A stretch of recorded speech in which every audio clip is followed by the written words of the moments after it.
mẹ lâu lụt rồi. Khá mình nói ổn bò. Hé, số mà chui lâu lên về thế cái đó.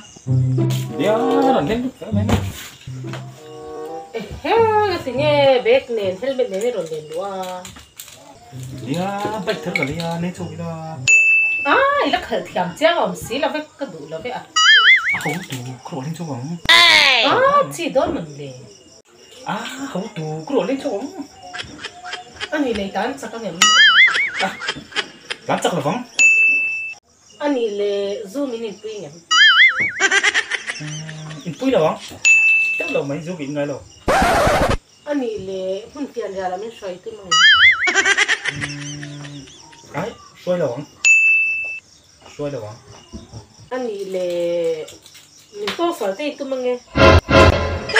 Lâu mấy chút giờ thân mình là bóc rồi, tao đầu này xem. Lên xoay nắm ra này đón lâu tóc này. Con khởi lâu tệ, bà lâu mấy à?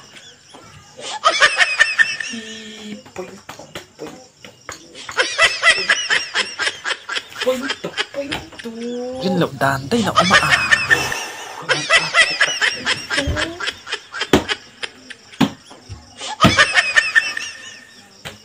Thế, nó chỉ là trong hai cái bể trồng dấu ra nó chứ.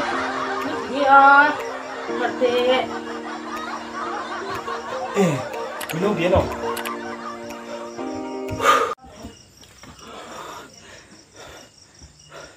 Không hết tuổi nữa cả.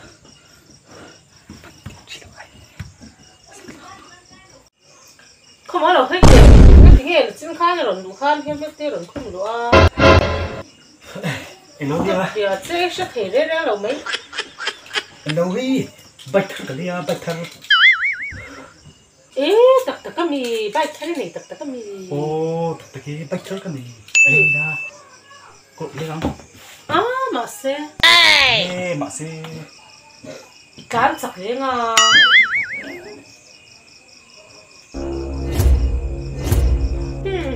Lên xoay nắm ra này đón lâu tóc này. Con khởi lâu tệ, bà lâu mấy à? Tán chặt đó nè, tán chặt không? Chặt tên cái cá nóng. Oh no! Anh ấy dù mình nhìn quỷ tụi mình em.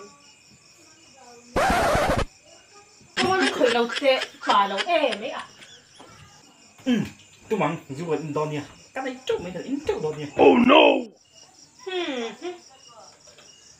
Anh ấy lấy phun tiền ra làm cái xoay tụi mình. Tụi mình phiền gì cái đó nè. Oh no! Phiền gì tất cả sự đó mình cái đó nè tại sao?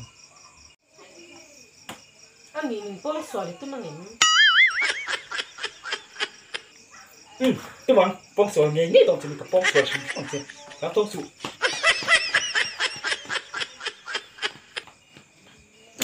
Thầy lâu tặng. Oh no!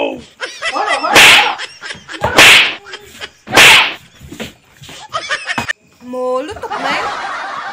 Hey, Lục Thiên Tề. Ngồi chốt rồi. It's the motherfucking Eagle Double G. Snoop Dogg!